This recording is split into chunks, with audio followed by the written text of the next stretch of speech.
All right. First of all, Rosemarie and Liz, welcome to Next Question. How are you both doing? Great. Thank you for having us. We're excited. We're super excited Yeah, for this we're and super excited. very I happy about the book. we love hearing what people are responding to, and I'm always asking people, "What's your favorite chapter?" and "Which voice did you like?" So I think because it was lived in our heads for so long, and of course in the many papers on my desk, that it's amazing for us to have feedback from our readers. Before we talk about sort of the book and how you all Mhm. set it up, which I think is really unique and interesting and eminently readable, I want to talk to you about your relationship with John F. Kennedy Jr. and how you all decided to collaborate. Rosemarie, why don't we start with you? Sure. I was John's assistant and then chief of staff for 5 years at George. I became very close friends with him and with Carolyn, and we had a wonderful friendship and brother sister teasing relationship, and a great professional relationship as well. And so that's how I came to this. And Liz and I have been friends for many years. I'll let her explain our connection. Liz, what about you? How did you know John F. Kennedy Jr.? So I got the JFK Jr. beat back when my boss thought that John and Carolyn were about to get married. And she said, "You got to find out everything about these people." And, I've been thinking about it lately. And of course, this is back when nobody talked, like zero. And I always would say, nobody was nicer about turning me down than John's friends, because the response would always be like, "Liz, I can't talk to you." And I'm like, "I know you can't talk to me." But they did return, some of them did return my call. And for that, I'll always be, as as a reporter, we appreciate that. So yeah, basically nobody talked back then. Maybe there was one friend, sort of a This was designated when you friend. were at People magazine. Yes, and I'm still at People. And Rose and I, we jest that I always say, you never returned my call. I always said no, but I returned your call. But I only met Rose probably about a year after John died. We met for the first time. So our relationship really started after John's death. Why did you all want to write this book? Obviously, on July 16th of this year, it will be 25 years since John died, which is just so impossible to believe. But what was your goal when you were working on this book and publishing it around this time, Rosemarie? I think it was that I wanted John to be remembered. I didn't want him to be forgotten, and particularly younger people to know about him, who he was, his place in our history, our culture, George magazine. And I think that enough time had passed where, for me and also for his friends and some of his family members who participated, it felt more like a celebration of him than a mourning. It felt like enough time had passed that we could celebrate rather than mourn. And I really always felt that I never wanted John to be forgotten. And I felt that if he knew we were going to be gone at 38, he wouldn't want to be forgotten. Liz, I guess this time people did return your calls. What was it like for you to report on this now versus when you were first given this assignment back in the day? Well, I'll just say it makes a big difference when you say, "I'm working with Rosemarie Terenzio." Let's just say. But I had met some of John's friends over the years, maybe through books they had written or other projects that we had done together. But of course, it's a whole different level, now that I'm working with Rose. Um, I think I was just really interested in having sort of open-ended conversations with people.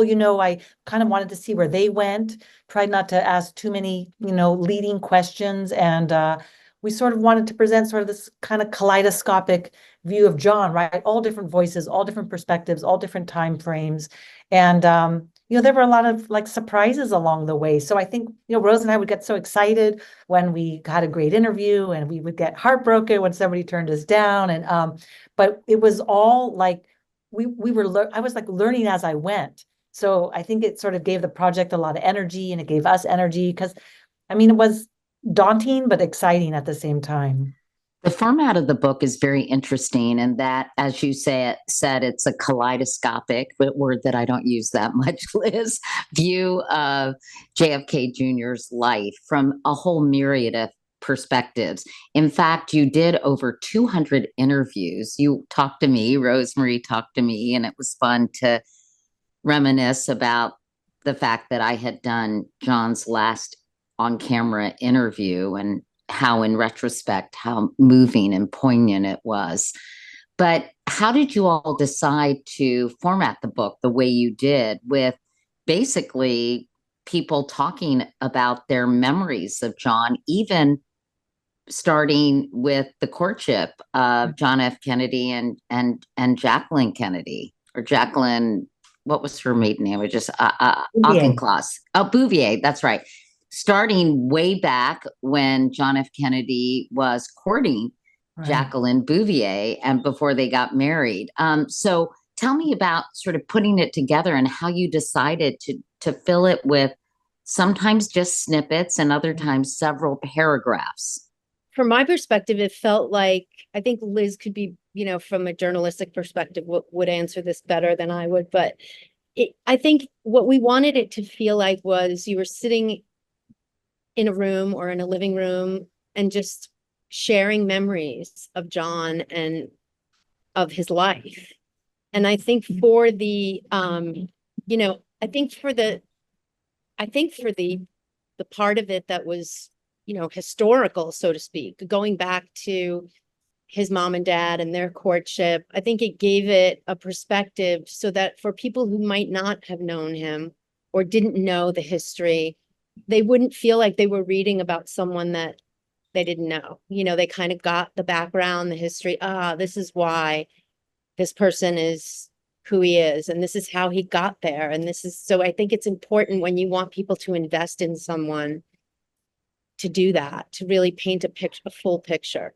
And to really hear their life story from the very beginning, even before they were conceived, right? And I think that made his life come alive for me, especially the depictions of him as a little boy, fascinated with all things military, fascinated with helicopters, crying when his father left, and that very poignant remembrance of the president looking at the Secret Service agent and saying, please, take care of John, never knowing that he wouldn't see his son again after that fateful trip to Dallas. At the beginning of the book, you have an interview with someone, Martha Bartlett, whose husband had set up Jackie and Jack Kennedy back when they were much younger. I think Jackie was just 21 at the time, and he was 33.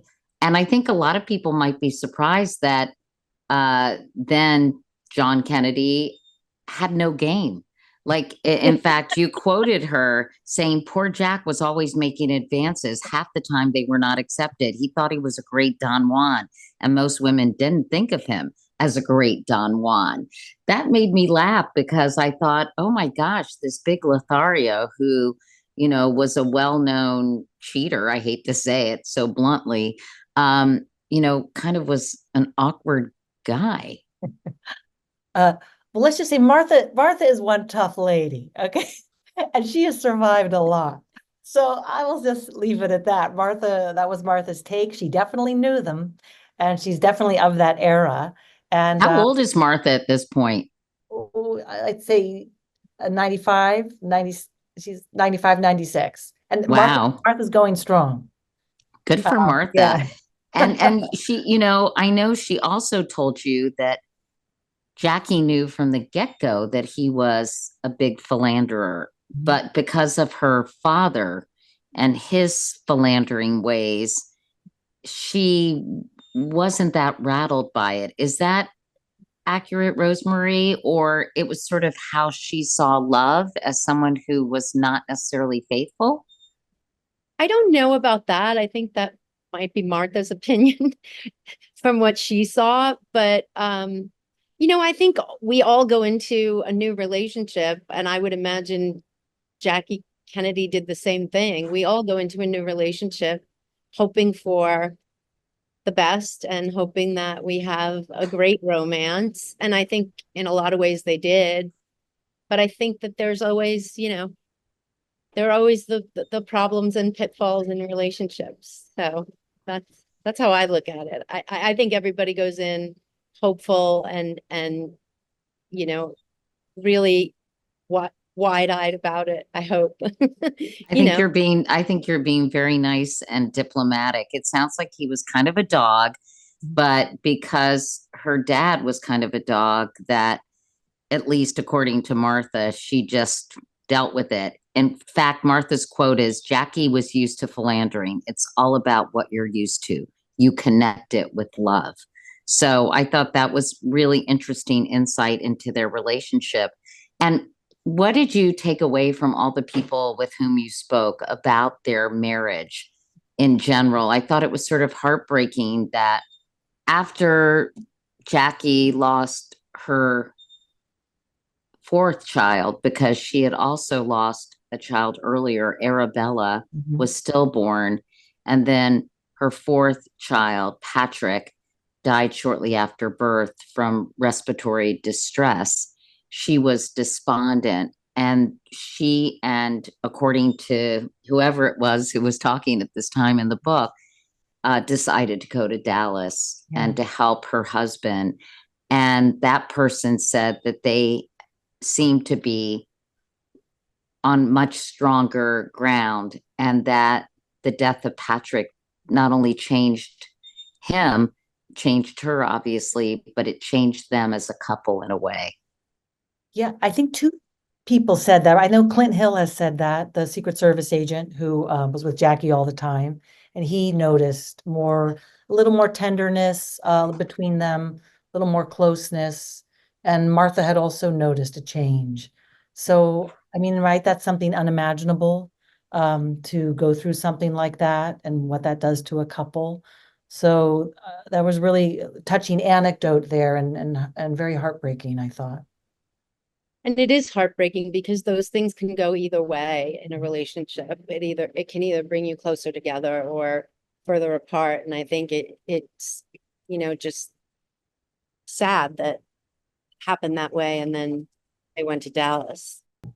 And then, of course, everything changed when President Kennedy was assassinated. And boy, the details in the book about that are so harrowing. It made me think and wonder, Anne-Marie, about John and never knowing his dad really. And it made me so sad that he couldn't read this book, and the remembrances of people who saw him with his dad, and the part where his father knew that Jackie didn't really like the kids to be photographed. So when she went away, he would have the White House photographer come in because he knew people would love to see photos of the kids. And I guess he didn't feel as strongly about their privacy. And that's when that very famous photo of John under the desk was taken, when Jackie was out of the White House and the coast was clear, right? Yeah. And also, as Michael Sheehan says, John told him that his mother would not allow them to chew gum. So his father would always have gum for him, and he had it under his desk, and that's how John got under there to get the gum. And that's so funny. It was taken. He was a little young to be chewing gum, wasn't he? I mean, he was only like, how old was he? 2 or 3 years old at the time? Not even 3. It was the 60s. My God.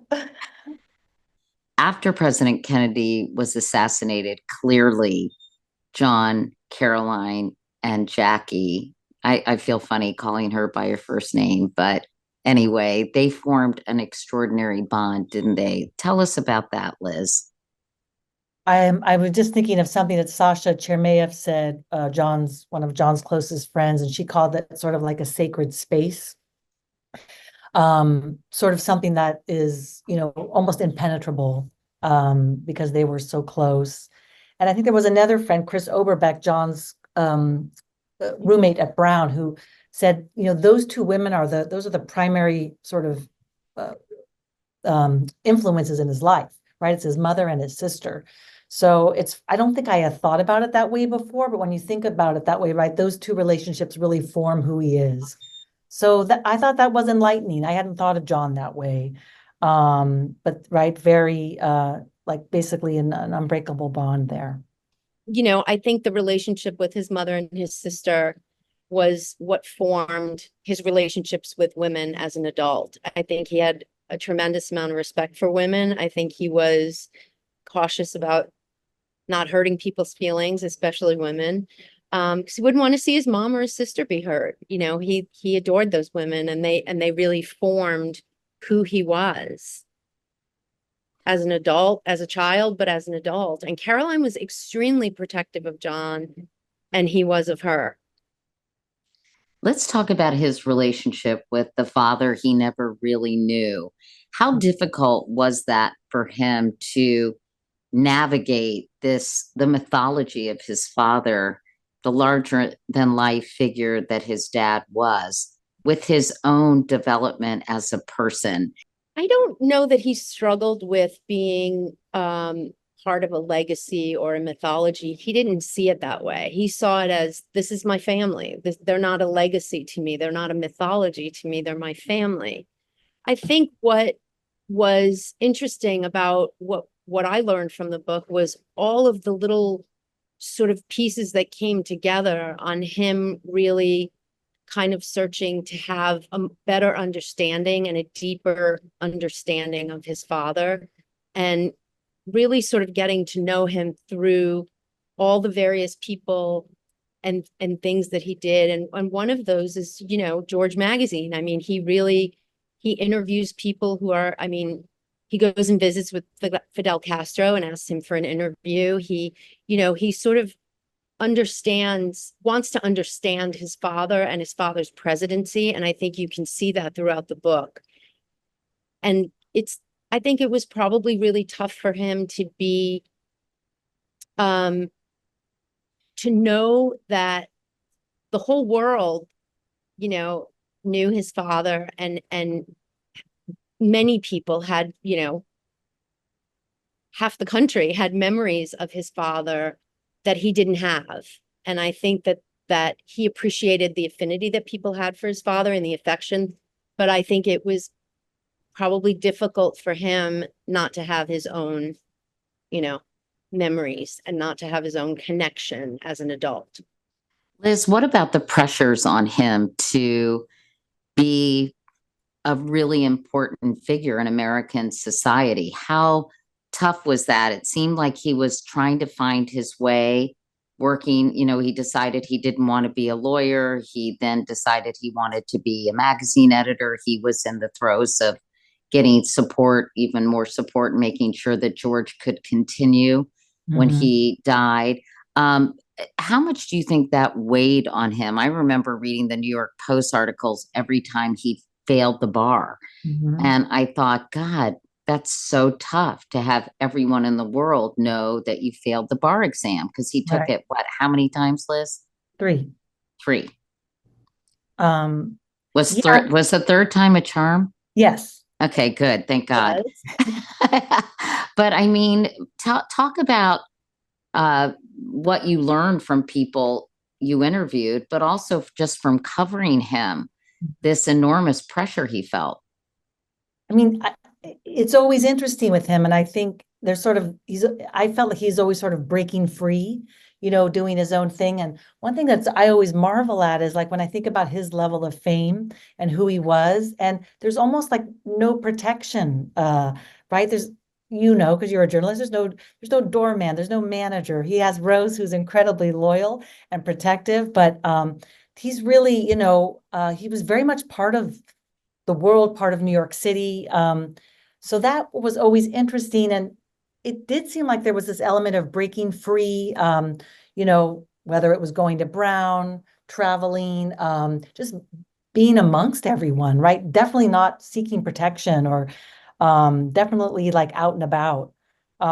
So that's sort of fascinating. And yet it seems like at the end, I think Steve Gillen said this. He was John's biographer and a friend of John's, and he wrote a great book about John called America's Reluctant Prince. And he said that John throughout his life said, I don't want to do what people expect me to do.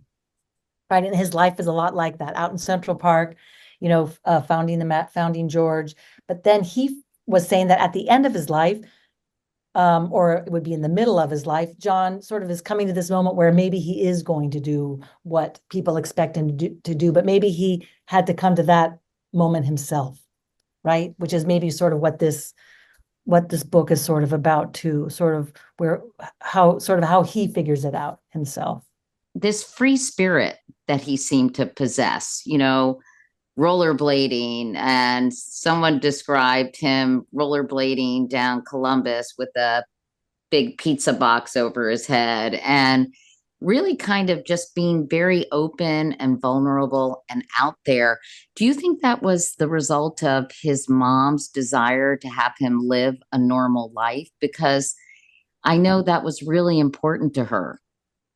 Yeah, I think part of it was that. I think that's where the seed of it was planted. But I think for John, he was in constant perpetual motion. That was John. He was not a guy to sit still. He was not a guy to, he wanted to be in the thick of it. As a friend of his said, when we opened the book, John wanted to be on the dance floor with everybody. He didn't want to be behind the ropes in the VIP section. He found that boring. And he found that being around, I think he also found that being around people, he felt like he was part of New York and he belonged in New York. Like, I belong here. I'm not some ivory tower person that doesn't belong in the mix.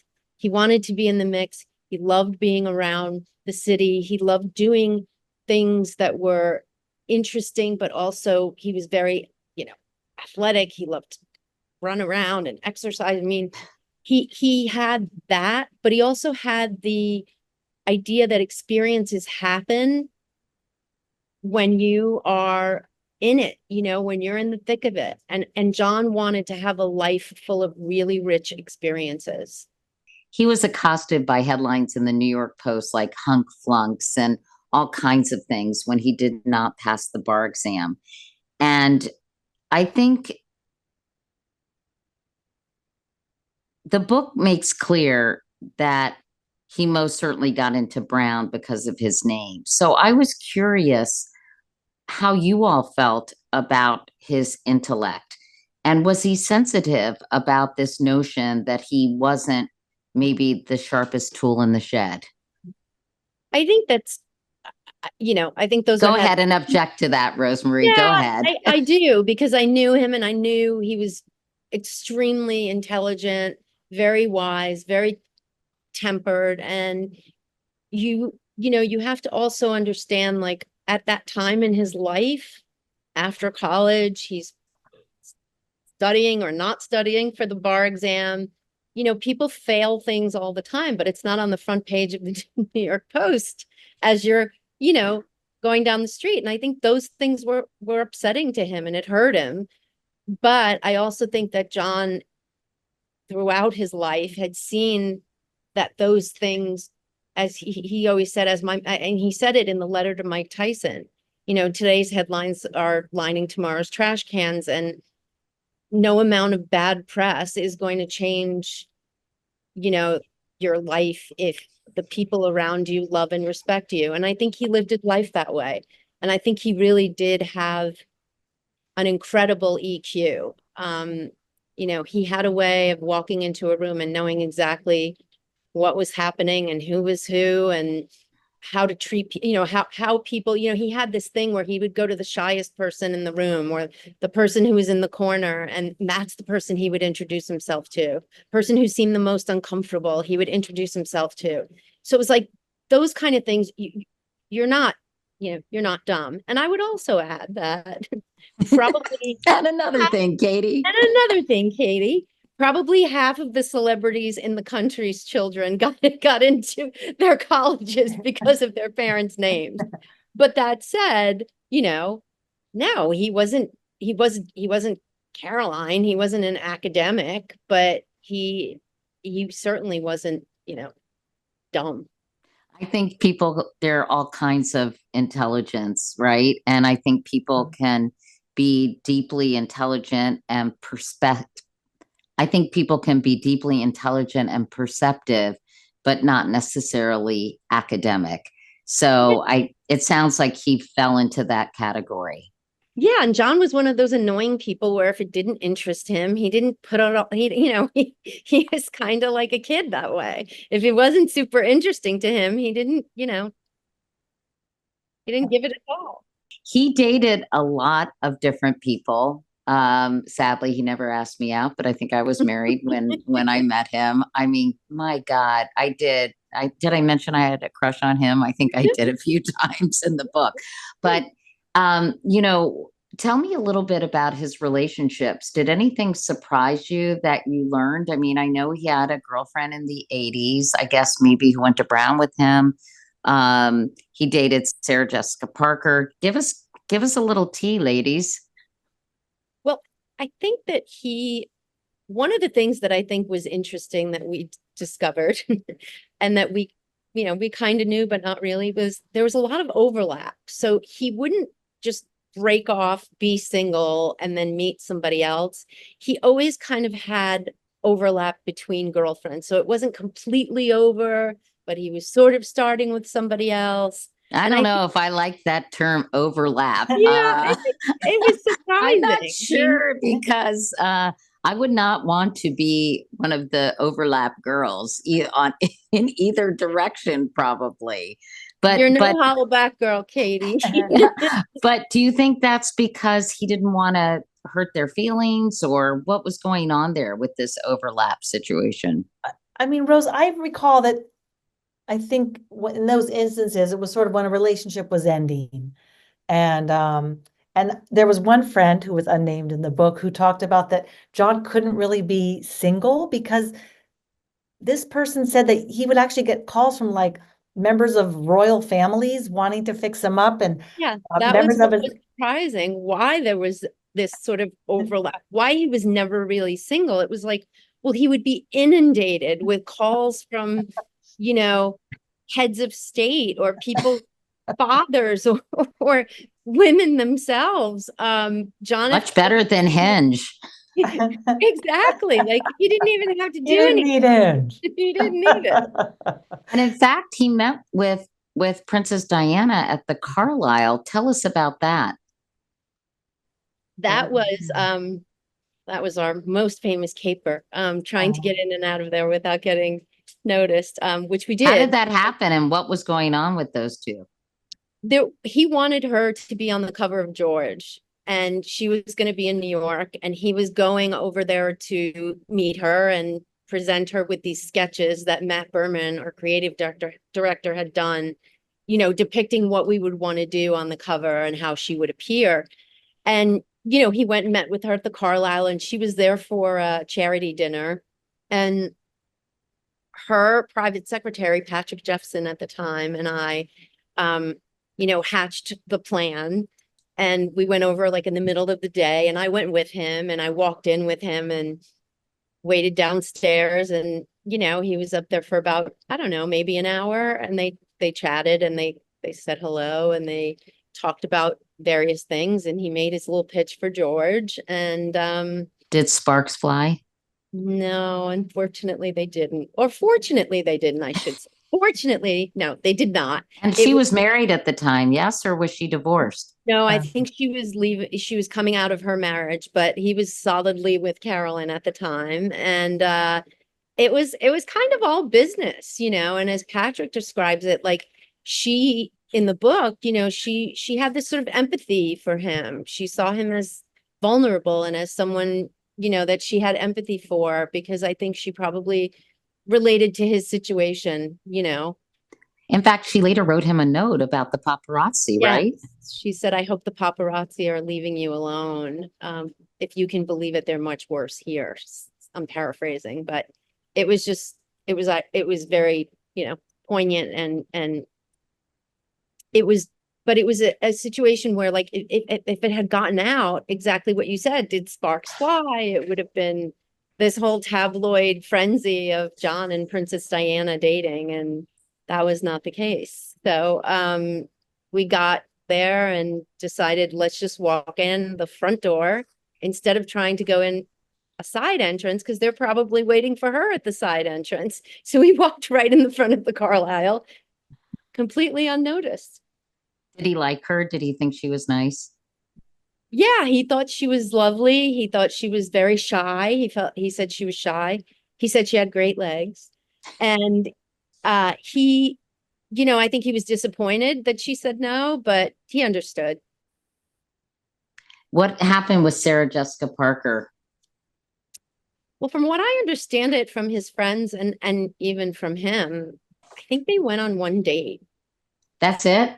Yeah, I think it was just one date, but I think it was sort of overblown by the media and but that was it. It was one outing, I think, at a play or something, and then it was one date. And that was it. Speaking of overlap, I know he was seeing Daryl Hannah when he met Carolyn. And so he was balancing those two relationships for a pretty long time, right? I don't think he was in both relationships at the same time. I think that he and Daryl were on and off. And I think when they were back on, he and Daryl decided to give it, from what I understand from his friends, they decided to give it one more shot and she was going to move to New York and it didn't work out. It was sort of at the end of that relationship, the second time around, that he meets Carolyn and they form a relationship, and then he and Daryl break up and he ends up with Carolyn. Tell us a little bit about Carolyn Bessette because you got to know her very well, Rosemary, as most executive assistants or chiefs of staff do, because they have intimate knowledge and it's really, they talk to you all the time and are with you constantly. And I think Yeah. most people, have demanding jobs, become very, very close to their assistants. What was she like? She was great. I mean, she was so smart. She was funny. Um, she was also very protective of John. I think she instinctually knew from the beginning when she saw sort of what his life was like that he could be vulnerable and he could be vulnerable to people and people who weren't always trustworthy. And she felt this sort of mama bear instinct of protecting him. And I think he loved that. I think he loved that she did that. And I also think that they were buddies. They were like, they would go home and giggle and gossip about the day and they'd poke fun at each other and tease each other all the time. And I think he loved that. I think he had a relationship with her that was, kind of also a solid friendship. In fact, Gary Ginsberg, his friend from law school, told you Carolyn had all the discernment that John lacked. Like, honey, he's playing you, or honey, Yeah. you don't need to do that. She was the eyes and ears that he sometimes didn't have. Part of John's charm was he would say yes to a lot of things. She brought a certain discipline to that. So she was kind of the bad cop, it sounds like, in the relationship in some ways.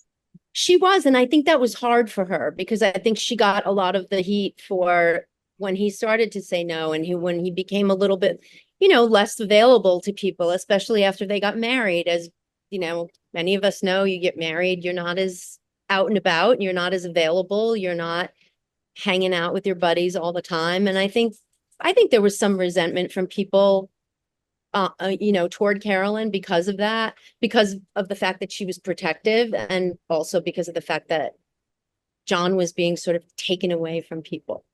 Right. You can see that happening, right? People starting to resent her Yeah. because she brought some, as Gary said, discipline into the relationship. And obviously, he couldn't do everything. He sounds like he was almost like a Labrador retriever. He was friendly and wanted to please people, but she was able to rein him in a good way.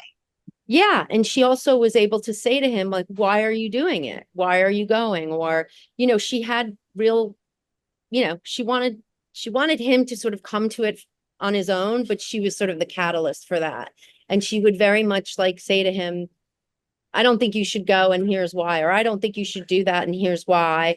And they had heated discussions sometimes about it, but she was really, it was always about his best interest.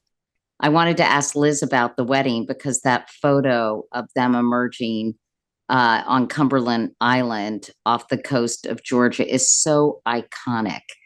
Tell us a little bit about that photo and why it was so captivating. And everyone went crazy, Liz, right? Especially with what she was wearing. Yeah, I think as we were reporting the story, or reporting the details, it was like no detail was too small because this was such a magical wedding. And Rose spoke to Gogo Ferguson, who's the woman who runs the Grayfield Inn, which is where the guests stayed and they had the dinner, and she sort of helped arrange.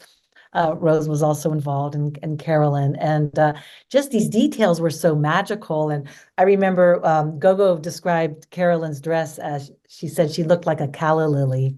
And I just thought, oh, like it's so beautiful, and what a perfect description. And then there's another place where she said it was like cream was poured over her body.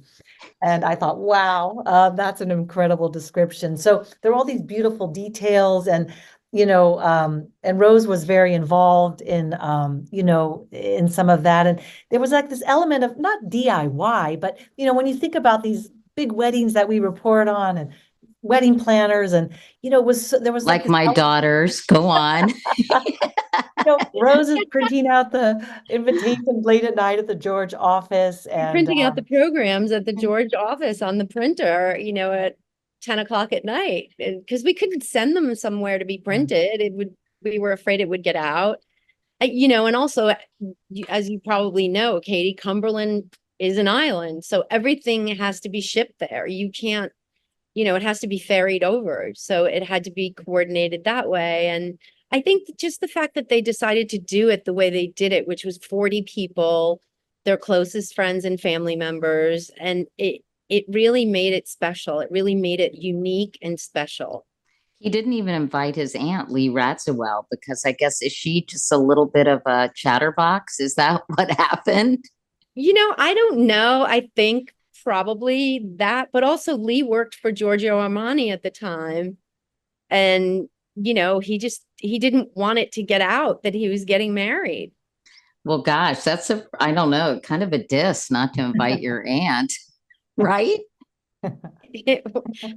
I think, yes, I think it was, but I think it was something that he thought about a lot. And Carolyn was like, "Are you sure you're not gonna like what's going on here? But I don't know if this is such a good idea not to invite her."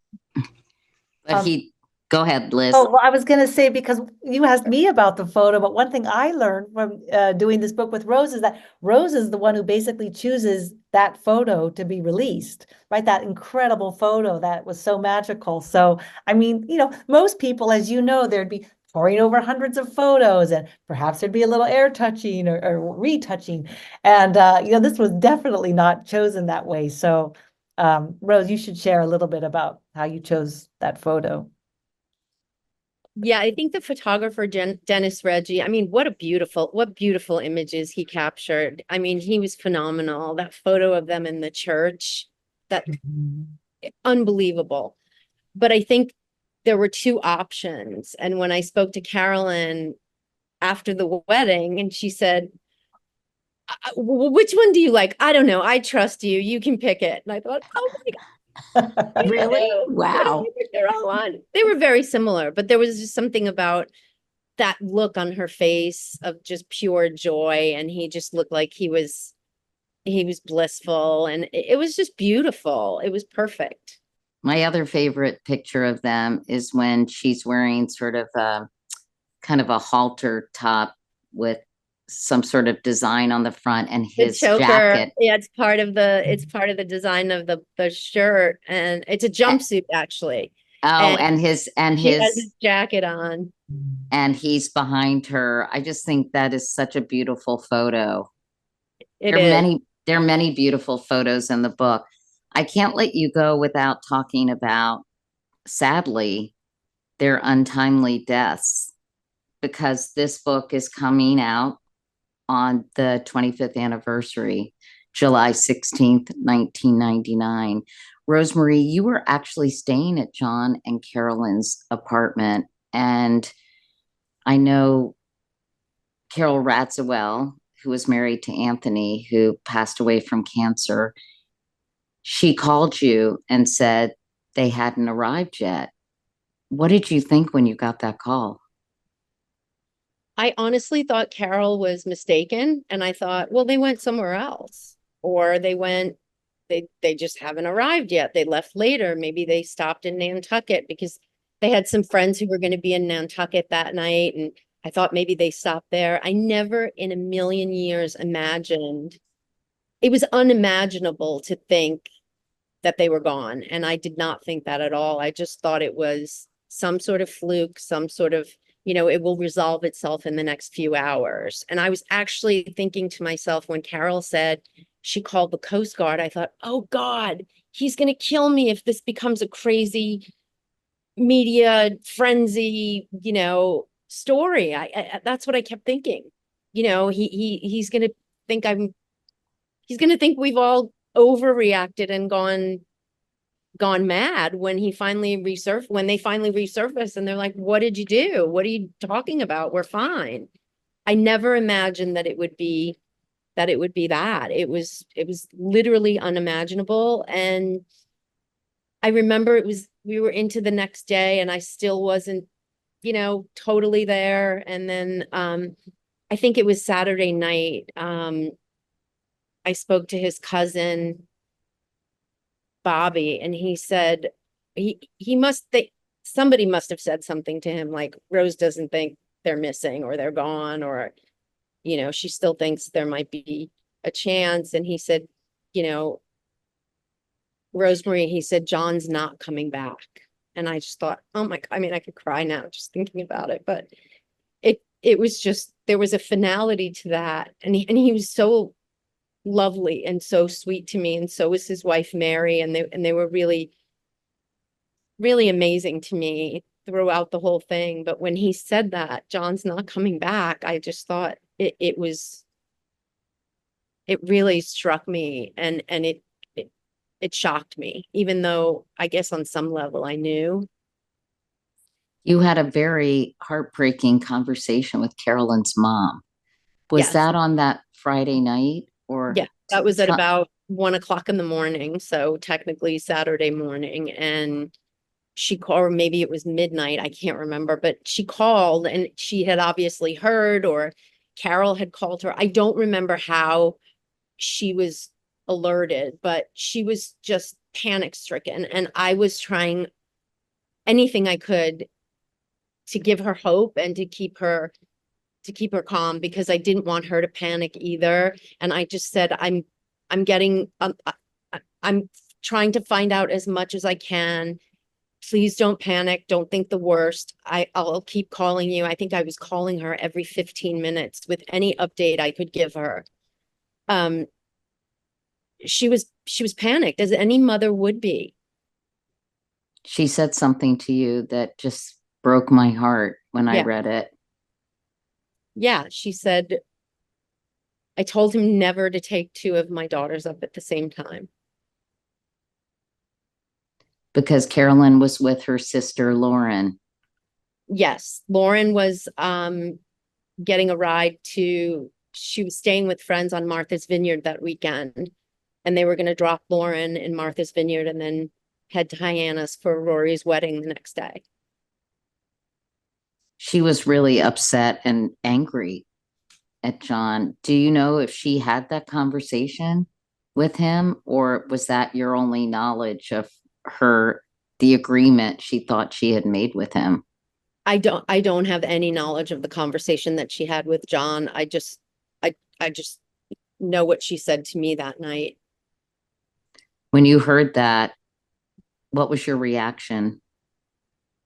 Katie, at the time, it didn't register with me because I was trying so hard to keep her calm and to make sure that she was okay and to try and find out as much as I could. And like I said, it hadn't really registered with me yet that they were gone. I really didn't think they were gone. Did you have any dealings with Carolyn and Lauren's mother after that?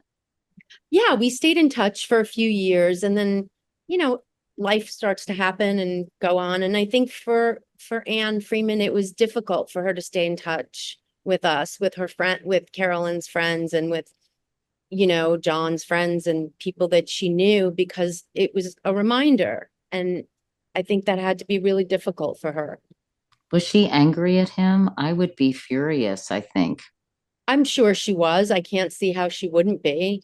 I can't imagine any mother not being angry with the person who was flying the plane in that situation. How could you not be?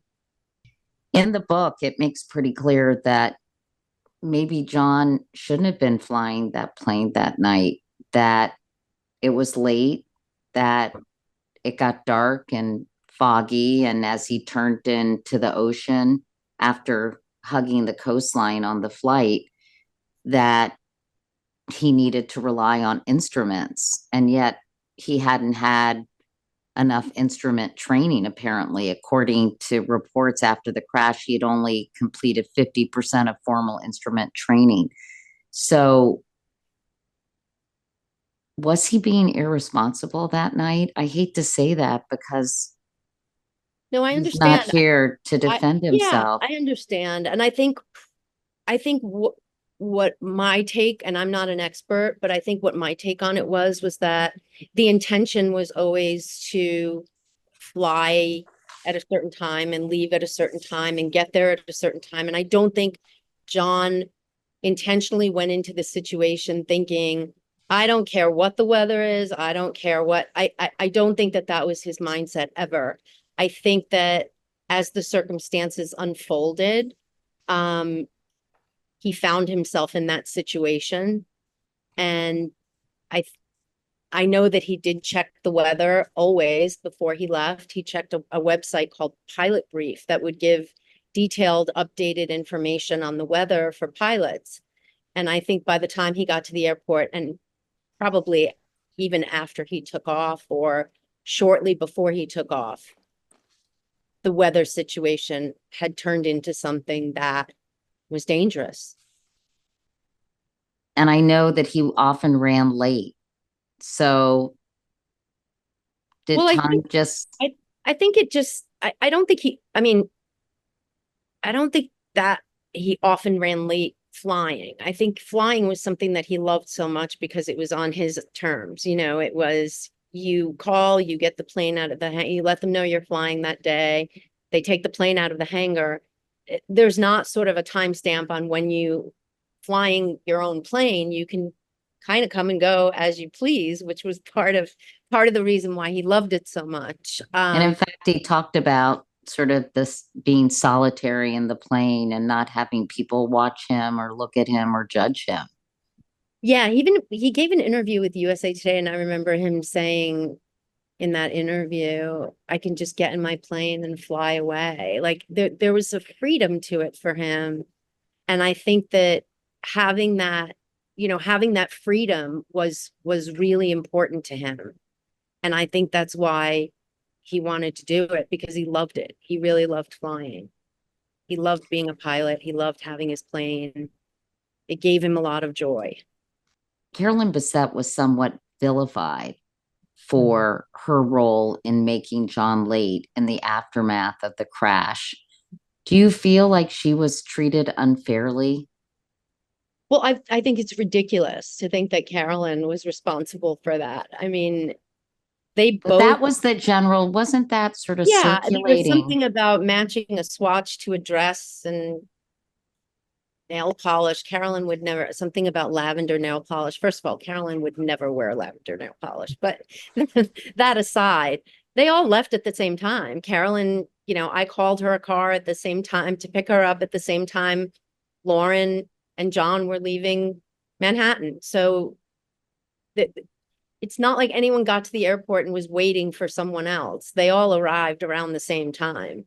The traffic was hellacious by the time they left. And I think that the weather had started to turn, but it wasn't clear when he was when he got to the airport and when he was ready to take off, that the weather had gotten so bad. It wasn't clear to him. But I don't think, but Carolyn being late, she wasn't late. They all arrived around the same time. Why do you think that happened? Was it a continuation of sort of the resentment some people had toward her, or that she was cramping his style, or, I don't know. Where did that come from? I don't know if it's that, or if it's that people felt like they needed a reason, and there needed to be a reason, because it seemed so unimaginable. It seemed so heartbreaking, and for it just to have been an accident sometimes is not enough for people. So there needs to be, well, if this hadn't happened, I mean, we all do that. Circumstances in our lives, we look back and say, well, if only I had done this, or if only I had done that, or maybe it would have turned out better. Maybe I wouldn't have been in this situation. And I think people need a reason why something like this happens, because it's so catastrophic. Liz, several people in the book intimate that John and Carolyn's marriage was not in a great place in the last year or so before they were killed. From reading and talking to people, what do you think about that assessment? Well, they were under an incredible amount of stress, in those last few months, right? Anthony's death, impending death, difficulties at George trying to find funding, difficulties in the marriage. And then John's also thinking about politics at the same time. So they were, right? From speaking to a lot of friends, they were going through a difficult time. But what's so interesting about them, and every time I write about them, is that Carolyn gets on the plane, and she is going to the family wedding with John and makes this gesture of reconciliation. And I think there was one friend of John's who said, this was told to us by another friend, that said that if somebody says that they know what was going to happen in the marriage, they're lying, because even John and Carolyn didn't know. So I just try to keep an open mind, as we were writing about it. And the truth is, we don't know, but she makes a gesture, a very big one, I think, to go on the plane and to be at the family wedding. And that was very significant. Rosemary, I think you're in probably the best position to tell us about their relationship. What was going on at that time? I think they were having difficulties, as Liz mentioned. Anthony was dying. There was the pressure to find investors for George magazine. They were looking to leave the city. They were staying in the city, but they were looking for a house outside the city because they were talking about starting a family. And I think that the way I look at it, they had a couple of weeks of, fighting and not being on the same page, but they still were going to look at this house outside of New York. They still wanted that appointment with the real estate agent. And I think that the fact that they decided to do marriage counseling was a sign that they wanted this to work, and they wanted, and I don't know that there's a marriage that exists without difficulties, especially 3 years in, with all of the pressures that they had, including how public their lives were. And I think they were trying to rein things in and get on the same page. But yeah, it was difficult. The last few weeks were tumultuous and difficult, but they were together. What were their major differences in terms of how they lived their lives? Was John more comfortable kind of in the spotlight and Carolyn less so? Or what do you think were the differences that were creating this strain? I think one of the major differences was that John had this, suck it up and get on with it attitude. And Carolyn wanted to be heard and understood, and she wanted some empathy for what she was going through. And John saw that as, oh, come on, people have it so much, like, your life's not so bad, that kind of thing. I mean, my husband does that to me, and I was going to say, it sounds like a typical it kind of sounds like a Venus and Mars type thing. Yes, it absolutely was. But it was also the fact that I think what complicated it was that it was frustrating because John had lived his whole life that way. He didn't know it any other way. So even if he wanted to be able to explain to her how to deal with it, he didn't have a playbook because he didn't know it any other way. And it was frustrating to her because she wanted him to sort of take her by the hand a little bit and say, I get it. It's crazy. But men can be, I mean, insensitive and oh, get on with it and suck it up and it's not so bad. But if they have a cold or if something happens to them, it's, oh my God, oh my God, this is horrible. How am I going to deal with this? It's horrible. I wanted to add, as you were talking, Rose, I was remembering, because one thing that surprised us as we were doing these interviews is that we ended up talking to some guys who work at a place called Couric Security. And this is really at the end of John's life, and they're looking for more security, and they actually speak openly about wanting to have a family. And right, John never had security, and Rose always said, right, because he thought that would attract more attention. So he doesn't travel with any, but they make a real serious effort to they meet with this I think it's called Kroll Associates or something, and then they also Yes, they're a famous security company in New York. okay. Yes. They had some they were speaking with them, and then they also went back to one of their colleagues at the DA's office to possibly open up an investigation into some paparazzi that have been following Carolyn. So they were taking real steps. And I don't know if you're talking about a family, talking about taking security. This is that very summer. So they were also contemplating, lifestyle change, having a family. This is all happening at the same time. So sad. Where do you think they would have bought a house, Rosemarie? They were looking outside the city, near Sneeden's Landing was one place they were looking. And then there were a couple of other places I don't remember. There were, I think, one or two other areas that they were looking in outside the city. But one of the things about Sneeden's Landing that they looked at, because John could kayak across the Hudson to the train and be in the city, and they wanted to be near the water. He was such a jock. I remember when I did that interview, he rode his bike to the Today Show studios. And I was like, what? Yeah, he would do. He did that to all of the Robin Hood benefits too, where he would ride his bike and chain it up in a tuxedo and go in. He also rode his bike with his rollerblades on, so he could have his rollerblades with him at the office. So he would ride his bike with the rollerblades on, and then not on his feet with the no, rollerblades. No, on his feet. Really? Yeah. I was actually trying to find a picture of that for the book where he's riding his bike with his rollerblades on. But you couldn't find it. No, but I saw it. If John and Carolyn were alive today, they would be 64 and 58. Yeah. Wow. It's so sad to me to hear that they were thinking about starting a family and moving and embarking on this new chapter in their lives, despite all the difficulties of being public figures, talking to a security company about the safety of their future children. What do you think would have happened? How do you think their lives would have unfolded in these 25 years since their deaths? Oh, that's a really long answer, but I think, I think it's difficult to say and predict, but I can't imagine what their lives and mine would have been like with social media. That's for sure.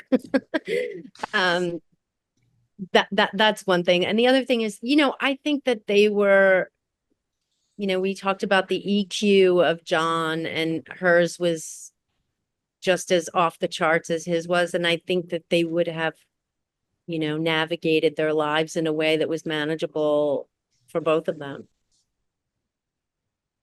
Liz, do you think about what if? How could you not think about what if, especially in these times? And I think that John really represented a sort of an idealism, and as did his parents, for a lot of people. And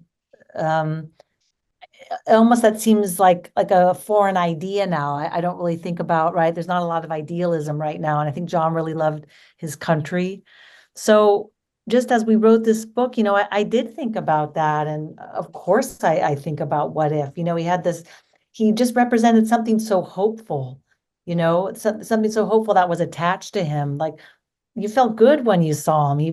Seemed like such a good person, and he had a real gift for friendship and a real empathy towards people. And I think, what Rose was saying about going to the person in the corner of the room, or whether it's visiting Mike Tyson in prison when no one else will. So I do think about what if, and he represented a lot of hope. And I think even as we wrote about him, I mean, it was bittersweet to do this book, but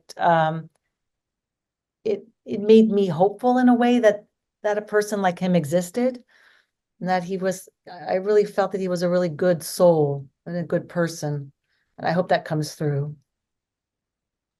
The book is called JFK Jr., an intimate oral biography. Rosemarie Terenzio and Liz McNeil, thank you both for talking to me about it. It's a real trip down memory lane in so many ways. And it's a very loving but honest, I think, portrayal of this man we lost way too soon. And of course, his beautiful wife and her sister. And I always say, I don't want Lauren Bessette to be forgotten, because she was on the plane that night too. Thank you so much, Katie. Thank you for having us, and thank you for participating in the book. Yeah, you didn't include the part when I was on the cover of George in my weird outfit. Wasn't I smoking a cigar? You had a Walter Cronkite kind of look, and No, it was a Walter Winchell, I a think. Walter Winchell, yes. And I think he wanted you to dress up as someone, and I can't remember who, and you said, no way, I'm not doing it. He wanted the wig and the whole costume. Do you remember who it was? It might have been, I don't know. It wasn't Betsy Ross, because we did that one already. Yeah. It was someone else. Might have been Martha Washington, and you said, no, I'm not going to put a costume on. It was really a real honor to be asked to be on the cover. And I love the tagline, "Why Everyone Fears Katie Couric." Believe me, I didn't get a lot of headlines on those lines. It didn't even include the P word. Anyway, thank you both. Yeah. Good luck with everything. I know you've got a big. So much, Thank Katie. you for helping us. Thank you so much supporting for the all book. your help and putting us in touch with people. I really appreciate it. Of course. And I know you got a big week ahead, so good luck.